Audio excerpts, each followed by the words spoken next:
नमस्ते बच्चों। मैं महेश डी पतंगे आप सभी 10वीं कक्षा के छात्र और छात्राओं को इस हिंदी विषय के ऑनलाइन क्लास में आप सभी का हार्दिक स्वागत करता हूं। बच्चों, हम पिछले 2 कक्षाओं में भाग 1 और भाग 2 में हम पाठ 6 बसंत की सच्चाई पढ़ते आ रहे हैं। बसंत की सच्चाई ये पाठ 6 है, जो आपको 3 या 4 अंक के लिए आने की संभावना रहती है। 3 या 4 अंक को आने की संभावना रहती है और एक एकांकिका है जिसके लेखक है विष्णु प्रभाकर। आज हम भाग 3 पढ़ने जा रहे हैं, तो थोड़ा सा भाग 1 और भाग 2 में हमने क्या पढ़ा है आपको रिवाइज कर मैं आगे जाऊंगा। भाग 1 में हमने पाठ का आशय, कठिन शब्दार्थ, लेखक परिचय और दृश्य 1 जिसमें बसंत पंडित राजकिशोर को छलनी बेचने के प्रयत्न में उनसे छुट्टे लेकर बाजार से भुनाने जाता है। ये पहले दृश्य में बाजार का दृश्य हमने देखा। फिर दूसरा दृश्य जहां प्रताप, पंडित राजकिशोर और राहगीर चलते 2 व्यक्तियों का पात्र था। जो प्रताप बेचैनी से पंडित राजकिशोर के घर का पता पूछता है 2 व्यक्तियों से। वो पंडित राजकिशोर के घर का पता बता देते हैं। प्रताप पंडित राजकिशोर के घर जाकर आवाज देता है। पंडित राजकिशोर बाहर आकर उसे बातचीत करते हैं। यहाँ तक हमने दूसरा दृश्य देखा था।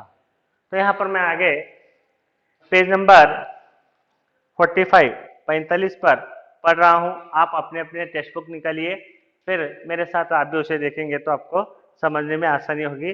वहां पर चित्र दिया है, पंडित राजकिशोर घर के बाहर आते हैं। प्रताप वहां पर बता रहा है कि क्या बात है। चित्र के नीचे बच्चों, प्रताप आज दोपहर को उसने आपको एक छलनी बेची थी। तो बोलता है कौन है तू, बसंत कौन है, तू कौन है। वो बोलने के बाद वो बोलते हैं कि आज दोपहर में बाजार में आपको एक लड़के ने आपको छलनी बेची थी। राजकिशोर, हाँ हाँ, अब मैंने एक लड़के से छलनी ली थी, 1 रुपए का नोट भी दिया था। और उन्हें याद आ गया कि मैंने बाजार में आज दोपहर को एक लड़के को छलनी खरीदने के लिए 1 रुपए का नोट दिया था, और चिल्लर करने या भुनाने गया, वापस नहीं आया बोलकर बोलते हैं। प्रताप, वह नोट भुनाने गया। भुनाना यानी मैंने बता चुका हूं किसे कहते हैं। बड़े नोट को चिल्लर में परिवर्तन करना, उसे भुना लाना बोलते हैं। वह नोट भुनाने गया था, मगर जब भुनाकर लौट रहा था तो मोटर के नीचे आ गया। मोटर उसके ऊपर से निकल गई। जब आप बाजार में इंतजार कर रहे थे उसका, तो नोट भुनाने गया था, दौड़ते हुए जा रहा था, तो नोट भुनाकर वापस आ रहा था, तो उसके ऊपर से मोटर निकल गई। और वो क्या हो गया, मोटर उसके ऊपर से निकल गई। पंडित राजकिशोर अचरज यानी आश्चर्य से, हैरानी से, क्या मोटर उसके ऊपर से निकल गई। पेज नंबर 46 पर बच्चों। प्रताप स्वर गिराते हुए, स्वर को कम करते हुए, कम आवाज में, उसका सामान, पैसे सब बिखर गए, उसके दोनों पैर कुचले गए। तो चिल्लर लेकर भुनाकर आ रहा था तो मोटर के नीचे आ गया और उसके दोनों पैर कुचले गए, सामान बिखर गया, उसके पैसे बिखर गए। स्वर गिराते हुए प्रताप किसे कहता है, पंडित राजकिशोर को बता रहा है, स्वर गिराते हुए बता रहा है। राजकिशोर, भाई पैर कुचले गए। आश्चर्य से उसे प्रताप से पूछ रहे, भाई पैर कुचले गए। प्रताप रुआ सा यानी रोने जैसा स्वर बनाकर, रोने जैसा आवाज बनाकर, रोने जैसा चेहरा बनाकर, जी हाँ, इसलिए वह आपके पैसे आपके पास न आ सका, वह बेहोश हो गया था। आप वहां बाजार में इंतजार कर रहे कि पलक मारते ही बसंत आपके पास आएगा बोलकर चला गया, वापस नहीं आया, आप इंतजार कर चले गए। लेकिन इस वजह से ही, इस कारण से ही उसका एक्सीडेंट हो गया था। इस कारण से ही वो आपके पैसे और आपके पास आने में वो असमर्थ रहा और वो वहीं पर बेहोश हो गया। कौन, जिसका प्रताप को बेहोश होकर रोड पर ही गिर पड़ा बोलकर प्रताप राजकिशोर को बताते हैं। आगे देखो, और इसलिए वह आपके पास न आ सका, वह बेहोश हो गया था। बड़ी मुश्किल से उसे घर ले गए। बड़ी देर में जब उसे होश आया तो उसने मुझे आपके पैसे लौटाने को कहा। मैं आपके 14.5 आने लाया हूं। देखो, रोड पर गिरा, बेहोश हो गया। उसे बड़ी मुश्किल से हम घर ले गए। घर ले जाने के बाद कुछ देर बाद उसे होश आया। इसे प्रताप को बता रहे, कौन? प्रताप पंडित राजकिशोर को सारी घटना बता रहे। बड़ी देर के बाद उसे होश आया। होश आते उसने मुझे आपका पता देकर किशनगंज आपके पास भेजा है कि आपके बाकी के पैसे 14.5 आने। 14.5 आने। कितने बच्चों? 14.5 आने। जो 1 रुपए का नोट देते हैं उस नोट में छलनी के पैसे निकाल लेकर बाकी के वापस पैसे 14.5 आने पंडित राजकिशोर को देने थे, जो बेहोश होने की वजह से वो नहीं दे सका। प्रताप उस 14.5 आने को लेकर किसके पास आया है? राजकिशोर के पास। किसके कहने पर? बसंत के कहने पर वहां पर आया है। आगे देखो, राजकिशोर खोया खोया, खोया खोया नहीं, गुमसुम सा विचार कर रहे हो। मेरे 14.5 आने लाए हो, उसने भेजे हैं, लेकिन बच्चे वह अब कहाँ है? वो बोल रहे है बेहोश हो गया है, एक्सीडेंट हो गया है, उसमें भी मेरे 14.5 आने देने की फिक्र है उसे। ये कहे फिक्र में उसने आपको, अपने भाई तक को यहाँ पर भेजा है। अब वो कहाँ है, कहाँ पर है वो, बोलकर पंडित राजकिशोर प्रताप से पूछते हैं। प्रताप घर, घर पर है। राजकिशोर घर में कौन है? घर में कौन है? प्रताप कोई नहीं, हमारे घर में कोई नहीं। राजकिशोर कोई नहीं। प्रताप जी हाँ, मैं और मेरा भाई हम दोनों भीकू अहीर के घर में रहते हैं। मैं और मेरा भाई, मैं प्रताप, मेरा भाई बसंत, हम दोनों हमारे घर में, हमारे दोनों के सिवाय कोई नहीं है। हम भीकू अहीर यानी एक दूध बेचने वाले ग्वाले के घर में रहते हैं। भीकू अहीर, अहीर का मतलब होता है दूध बेचने वाला, गाय चराने वाला। अहीर, उसके घर में हम रहते हैं। भीकू अहीर के घर में रहते हैं। प्रताप बोलता है।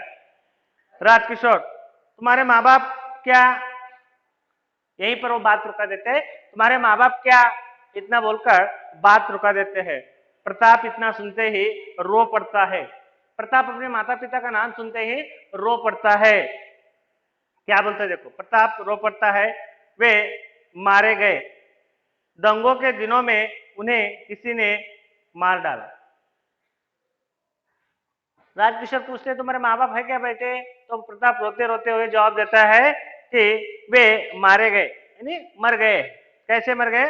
दंगों के दिनों में उन्हें किसी ने मार डाला। दंगे यानी झगड़े के दिनों में, शहर में कोई झगड़ा हो गया होगा या कोई कलह हो गया होगा, तो ऐसे दंगे के माहौल में उन्हें कोई मार दिया है। झगड़े के माहौल में, कलह के माहौल में, शहर में कहीं कहीं दंगे होते हैं ना, उस दंगों के हिसाब में वो मारे गए। किसके माँ बाप? प्रताप और बसंत के माँ बाप दंगों के दिनों में वो मारे गए, बोलकर प्रताप राजकिशोर को बताता है। राजकिशोर और गुमसुम सा होकर, खोया खोया, उन्हें किसी ने मार डाला। तुम दोनों बीको अहीर के घर में रहते हो, एकदम जाग कर। बच्चे रो मत, मैं अभी तुम्हारे साथ चलता हूं, अभी। वहां पर पंडित राजकिशोर को मालूम हो गया ये दोनों बच्चे अनाथ है, इनके माँ बाप नहीं है, और ऊपर से वो लड़का बसंत उतनी बेहोशी की हालत में भी मेरे 14.5 आने वापस लाने की चिंता कर रहा है। तो ये जरूर ईमानदार लड़का है और ये गरीब है, मेहनत कर कर, परिश्रम कर कर जीने वाला व्यक्ति है। तो मुझे इन बिना माँ बाप के बच्चों की सहायता करनी चाहिए। चिंता मत करो प्रताप, मैं तुम्हारे साथ चलूंगा, बोलकर दिलासा कौन देते हैं? प्रताप को पंडित राजकिशोर दिलासा देते हुए आगे क्या कहते हैं देखो। प्रताप आप मेरे साथ चलेंगे, आप मेरे साथ चलेंगे। प्रताप को यकीन नहीं हो रहा कि इतने बड़े व्यक्ति हमारे साथ चलेंगे, हमारे लिए आएंगे। राजकिशोर हाँ अभी चलो, आगे बढ़ते हैं। पर हाँ तुम्हारा घर कहाँ है? अब वो पूछते बीको अहीर के घर में रहते हो बोल रहे हो तुम, मैं तुम्हारे हाथ साथ आकर मदद करना चाहता हूँ। बीको अहीर का घर में रहते हो बोल रहे, कहाँ है बीको अहीर का घर? बोलकर एड्रेस पंडित राजकिशोर प्रताप से पूछते हैं। प्रताप अहीर टीले में, अहीर टीले में यानी ग्वालों की बस्ती, अहिर टीला मतलब छोटा सा, टीले का मतलब होता है छोटा सा पहाड़, टेकड़ी जिसे बोलते हैं हम, छोटा सा पहाड़ के ऊपर कुछ बस्ती रहती है, अहिरों की बस्ती। तो अहिर टीला यानी पहाड़ी इलाके में वो बस्ती है। अहिर टीले पर एड्रेस बता रहा है, अहिर टीले पर भीको अहिर के घर में हम रहते हैं। एड्रेस क्या है? अहिर टीला। रहते किसके घर में? भीको अहिर के घर में। कौन? प्रताप और बसंत। ये एड्रेस कौन दे देता है? प्रताप पंडित राजकिशोर को देता है। अब राजकिशोर क्या कर रहे, देखो। राजकिशोर अंदर की ओर देखकर, अमर सिंह, मैं अहिर टीला जा रहा हूं, तुम इसी वक्त डॉक्टर वर्मा को लेकर वहां आ जाओ। कहना कि एक लड़के की टांग में, एक लड़के के टांगों मोटर के नीचे आकर कुचली गई है, जल्दी करो, बीको अहिर का घर पूछ लेना, मुड़कर आओ बच्चों, बच्चे चले चलो। अब इतना प्रताप से पंडित राजकिशोर उसके घर का एड्रेस पूछ लेते, घर का पता पूछ लेते। पूछ लेने के बाद अपने नौकर, पंडित राजकिशोर का नौकर कौन है बच्चों? पंडित राजकिशोर का नौकर अमर सिंह है। यहाँ पर एक पात्र और जुड़ गए, यहाँ पर अमर सिंह है, ये पंडित राजकिशोर का नौकर है, जिसके घर में काम करता है। तो बाहर से, गेट के बाहर से पंडित राजकिशोर अंदर है, नौकर को बोलते हैं, अमर सिंह, मैं अभी अहिर टीले जा रहा हूँ, भीको अहिर के घर जा रहा हूँ, वहां पर एक बच्चे के पैरों पे से मोटर चली गई है, उसके पैर कुचले गए हैं, तुम तुरंत क्या करो, डॉक्टर वर्मा को लेकर आओ, डॉक्टर वर्मा को लेकर अहिर टीले आ जाओ और भीको अहिर का घर पूछ लो, वो भी बता देंगे। मैं इस लड़के प्रताप के साथ मैं आगे जा रहा हूं, तुम पीछे क्या करना, डॉक्टर वर्मा को लेकर अहिर टीले पर भीको अहिर के घर पर पहुंच जाना बोलकर पंडित राजकिशोर किसे कहते हैं? अमर सिंह से कहकर प्रताप को लेकर चलने लगते हैं। कहा? भीको अहिर के घर के तरफ चलने लगते हैं। प्रताप चकित विस्मित उन्हें देखता है, फिर ठगासा उनके आगे आगे जाता है, पर्दा गिरता है। प्रताप यहाँ पर डॉक्टर को बुला रहे हैं, नौकर को कहने लगा रहे हैं, हमारे घर को आ रहे हैं, भैया को देखने आ रहे हैं, ये व्यक्ति इतने बड़े होकर हमारे गरीब के लिए आ रहे हैं, आश्चर्य होकर कि एक व्यक्ति हमारे लिए मदद कर रहा है। तो आश्चर्य से विस्मित चकित होकर आश्चर्य से पंडित राजकिशोर को देखते आगे आगे चलता है और वहां पर दूसरे दृश्य का पर्दा गिर जाता है। तो यहाँ पर दो दृश्य खत्म होते हैं, एक पहला दृश्य बाजार में घटता है, दूसरा दृश्य किशनगंज में घटता है, जहां पर ये दूसरा दृश्य खत्म हुआ। अब हम तीसरे दृश्य की ओर बढ़ेंगे। तीसरा दृश्य बच्चों, पहला दृश्य हुआ, दूसरा दृश्य हुआ, अब इसका बसंत की सच्चाई का तीसरा दृश्य हो रहा है, जिसमें प्रताप है, राजकिशोर है, बसंत है और डॉक्टर है, ये पात्र है। जैसे पहला दृश्य बाजार में घटता है, दूसरा दृश्य किशनगंज में घटता है, तो तीसरा दृश्य कहाँ घटता है? यहाँ पर दिया है, देखो पेज नंबर 47 पर आओ बच्चों। यहाँ पर स्टेज पर कच्चे घर के अंदर के ओसार का दृश्य है। जमीन पर दरी बिछी है, उस पर बसंत लेटा है, रह रह कर दर्द से कहरा उठता है। प्रताप और राजकिशोर का प्रवेश। स्टेज दृश्य तीसरा, जो बसंत के घर को बताया गया है, पीछे यहाँ पर बसंत का घर बताया गया है पेज नंबर 48 पर। तो यहाँ पर बसंत का घर है, जहां पर बसंत लेटा हुआ है, कच्चे घर का चित्रण है। कच्चा घर है नहीं, आधा अधूरा घर, ईंट और पत्थरों से बना हुआ आधा अधूरा घर, कच्चा घर। पक्का घर है नहीं, पक्का नहीं पूरा मजबूत का घर होता है, कच्चा घर है नहीं, आधा अधूरा घर। वहां पर ओसार, ओसार का मतलब बरामदा, यानी घर का आंगन। आपको बरामदा यानी याद आया होगा, गिल्लू चैप्टर में महादेव वर्मा को गिल्लू कहाँ मिलता है? घर के बरामदे में। तो घर के आंगन में, घर के सामने आंगन है। तो यहाँ पर बसंत अपने घर के आंगन में लेटा हुआ है। ओसार का मतलब होता है बरामदा या घर के सामने का आंगन या कंपाउंड, लिख ले सकते हैं आप। जमीन पर दरी, दरी का मतलब होता है बिछौना, नीचे हम डालते ना चटाई चादर जो भी, तो उस दरी पर, बिछौने पर लेटा हुआ है, उस पर बसंत लेटा हुआ है, रह रह कर दर्द से कहरा रहा है। अब हमें बुखार आई, ऐसा कराने का आवाज आता है ना, दर्द होने पर आवाज अंदर से अपने आप स्वर निकलते, अपने आप आवाज निकलते। चोट होने के बाद ऐसा हाथ लगा, ऐसा आवाज आता है ना, ऐसा रह रह कर दर्द को महसूस कर रहा था। मोटर चली गई है पैरों पे से, तो दर्द होने वाला ही है ना, तो वो दर्द के साथ वहां पर लेटा हुआ है। उतने में किसका प्रवेश होता है? प्रताप और राजकिशोर का प्रवेश बसंत के घर में होता है। देखो प्रताप, यह रहा साहब, प्रताप राजकिशोर को बता रहा है, यह रहा साहब बसंत। राजकिशोर, अरे यह तो जमीन पर लेटा है। राजकिशोर आते ही देखते घर के आंगन में बरामदे में बसंत जमीन पर लेटा है। अरे ये तो जमीन पर लेटा है बोलकर प्रश्न पूछते हैं राजकिशोर। बसंत चकित होकर, आप आए हैं? बसंत को भी यकीन नहीं हो रहा कि इतना बड़ा व्यक्ति हमारे लिए हमारे घर आया है, हमारे लिए मदद कर रहा है। वो चकित होकर, आश्चर्यचकित होकर पूछ रहा है कि आप हमारे घर आए हैं? राजकिशोर, कहाँ चोट लगी है बेटा, देखूं? तो देख रहे, सुना के प्रताप ने कहा तुम पे पैरों पे से मोटर चली गई है, पैर कुचले गए, कहाँ लगा है, कौन से पैर को लगा है बोलकर चेक कर रहे हैं कौन? पंडित राजकिशोर। राजकिशोर के पास आकर टांग देखते हैं, किसी ने फर्स्ट एड दी है? पास आकर, प्रताप के पास आकर देखते जहां लेटा है, किसी ने फर्स्ट एड है ना, प्रथम चिकित्सा, जहां पर खून बह रहा हो, चोट आई हो, तो उसको एंटीबायोटिक दवाई किसी ने दी है, फर्स्ट एड किया है, पूछते हैं। पट्टी बंदी है, किसी ने फर्स्ट एड कर कर पट्टी वट्टी बंदी है?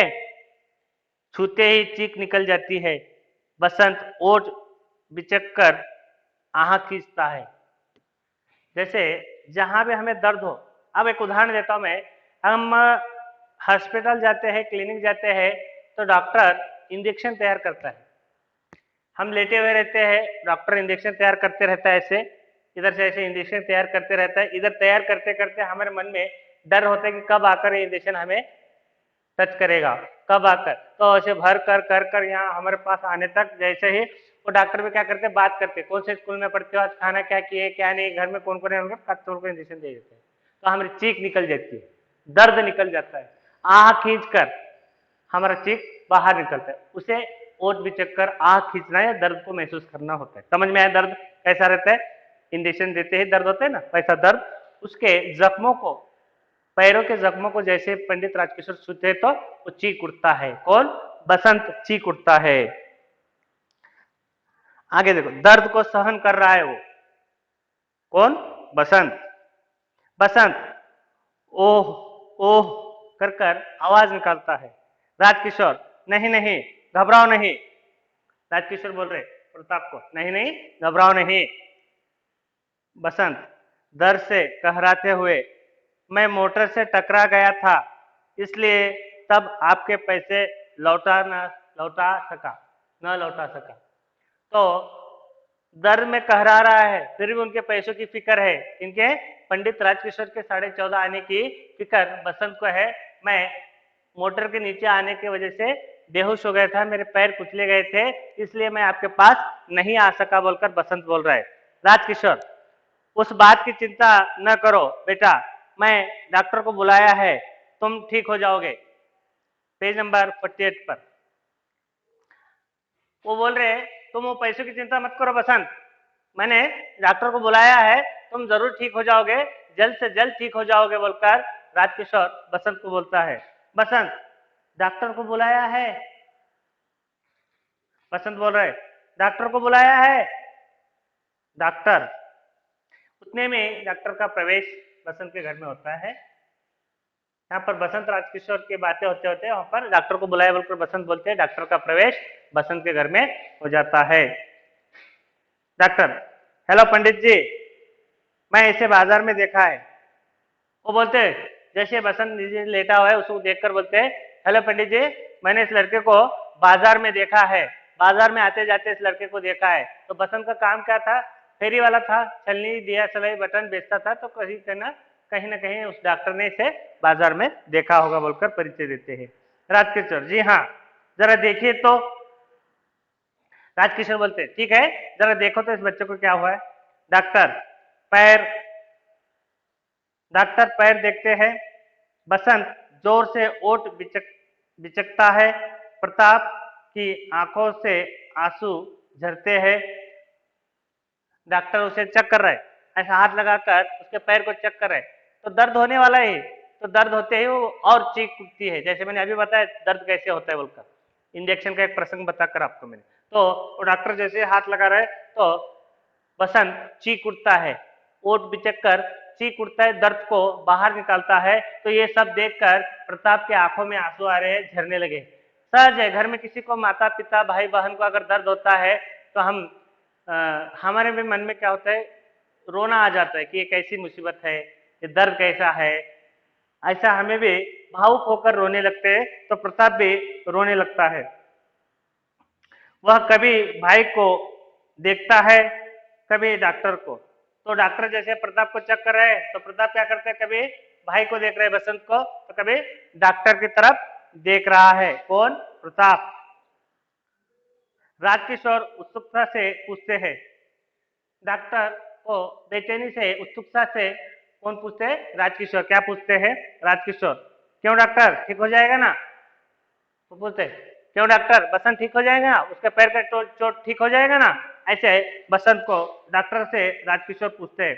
डॉक्टर गंभीर, अब कहीं भी डॉक्टर ऑपरेशन कर आने के बाद बाहर गंभीर रूप से आकर हाथ जोड़ते हुए कहते हैं कि अब ठीक है पेशेंट, आप जा सकते हैं बोलकर मिलने, ऐसा बोलते हैं ना गंभीर रूप में। तो ऐसे ही डॉक्टर गंभीर रूप में हो गया। गंभीर यानी चेहरा देखते ही परेशान होने जैसा गंभीर रूप हो गया।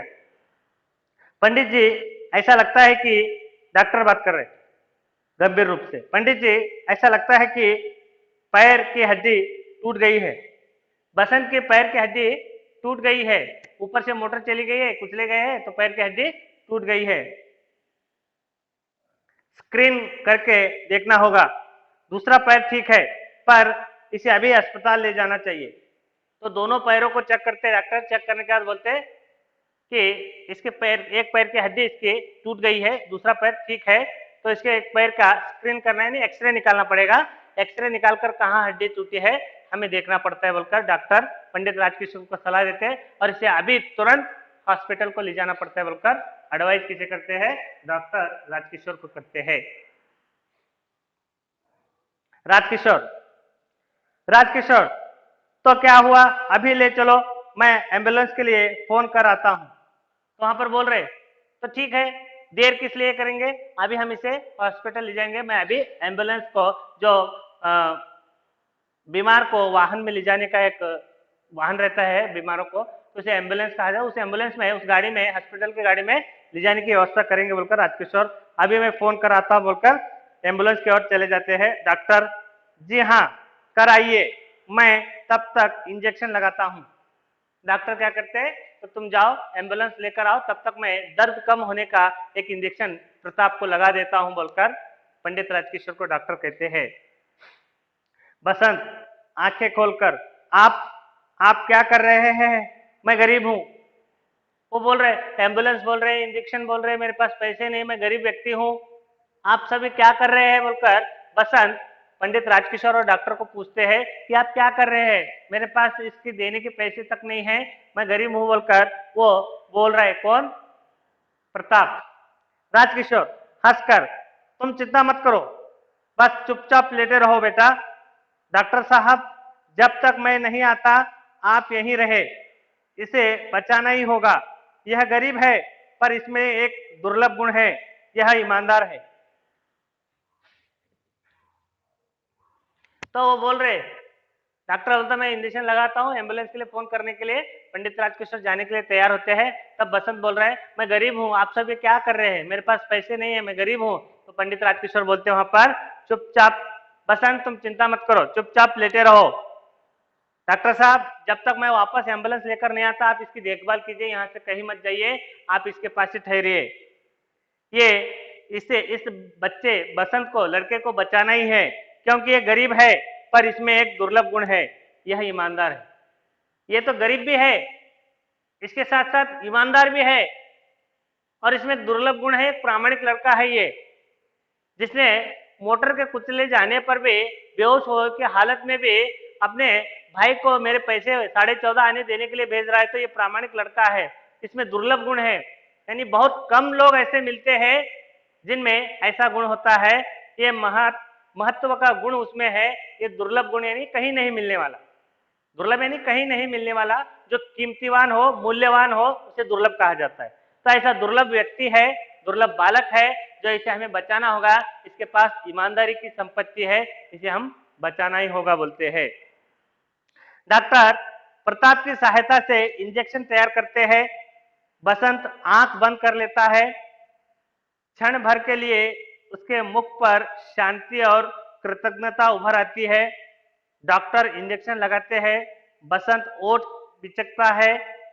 प्रताप भाई के सिर थामता है और पर्दा गिर जाता है। तो यहाँ पर एम्बुलेंस के लिए राजकिशोर चले जाते हैं। इधर डॉक्टर क्या करते हैं, बसंत के प्रताप के सहायता से इंजेक्शन तैयार करते हैं, उसे दर्द कम करने का इंजेक्शन तैयार करते हैं। तैयार कर प्रताप की सहायता लेकर प्रताप बसंत का सर पकड़ लेता है। फिर डॉक्टर इंजेक्शन तैयार कर बसंत को लगा देते हैं, इंजेक्शन दे देते हैं। बसंत के मन में राजकिशोर और डॉक्टर के लिए कृतज्ञता का भाव उमड़ आता है कि ये लोग बिना परिचय के, बिना रिश्तेदार के ये मेरी मदद कर रहे हैं बोलकर उनके प्रति कृतज्ञता का भाव, आभार व्यक्त करता है। और उसी के बीच में दर्द आता है। इंजेक्शन देते ही दर्द होता है ना, दर्द निकल जाता है, ओठ बिचकता है और वहीं पर पर्दा गिर जाता है। ये दृश्य 3 यहाँ पर खत्म हो जाता है। यहाँ पर बच्चों 5 यहाँ पर खत्म हो जाता है। तो यहाँ पर इस पाठ से हमें बच्चों में ईमानदारी, प्रामाणिकता, सच्चाई, सत्कर्म, परोपकारी ऐसे बहुत से गुणों का, आदर्श गुणों का हमें पालन करने का एक संकेत, एक संदेश ये पाठ देता है। बसंत जिस तरह से गरीब लड़का होकर भी ईमानदारी की राह पर चलता है, सच्चाई की राह पर चलता है, हमें भी ऐसे गुण होने चाहिए। हम भी कभी झूठ नहीं बोलना चाहिए, हमें भी ईमानदार होना चाहिए और हमें भी परिश्रमी जीवी होना चाहिए। हमें कभी किसी को नुकसान नहीं करना चाहिए। ऐसा ही जीवन जीने की एक प्रेरणा इस एकांकिका से विष्णु प्रभाकर जी हमें देते हैं। यहाँ पर ये पाठ खत्म होता है। कुछ इस पाठ पर 4 अंक के लिए, 3 अंक के लिए आने वाले प्रश्नों को मैं यहाँ बताना चाहता हूँ। एक प्रश्न है, बसंत ईमानदार लड़का कैसे? बसंत की ईमानदारी का परिचय दीजिए। बसंत ईमानदार लड़का कैसे, ऐसे प्रश्न आ सकते हैं। या राजकिशोर के मानवीय व्यवहार का परिचय दीजिए। इस प्रकार से 2, 3, 4 का अंक तक इस पर प्रश्न आने की संभावना रहती है। आप सभी को ध्यान से पढ़कर, और पहला दृश्य कहाँ घटता है, दूसरा दृश्य कहाँ घटता है, तीसरा दृश्य कहाँ घटता है। इसके अलावा एक अंक में आपको पूछ सकता है कि बसंत की आयु क्या थी, प्रताप की आयु क्या थी, राजकिशोर के नौकर का नाम क्या था। तो ये सब प्रश्न एक के ऊपर एक आ सकते हैं, पूछ सकते हैं। उसके अलावा यहाँ पर इस दृश्य में, इस एकांकिका में कितने दृश्य है, यानी कुल 3 दृश्य है। पहला दृश्य कहाँ, दूसरा दृश्य कहाँ, तीसरा दृश्य कहाँ, ये सब आपको समझ में आना चाहिए। यहाँ पर मैंने आपको पूरा पाठ सविस्तार 3 भागों में यहाँ पर पूरे विस्तार से बताने का प्रयत्न किया है। आशा करता हूँ कि ये पाठ आपको समझ में आया होगा। 3-4 अंक के लिए प्रमुख पाठ है। तो अगले कक्षा में फिर हाजिर होंगे अगले पाठ के साथ। आपको जो भी प्रश्न हो, जो भी डाउट हो, बेझिझक मुझे पूछ सकते हैं। अगली कक्षा में फिर मिलेंगे। नमस्कार, धन्यवाद।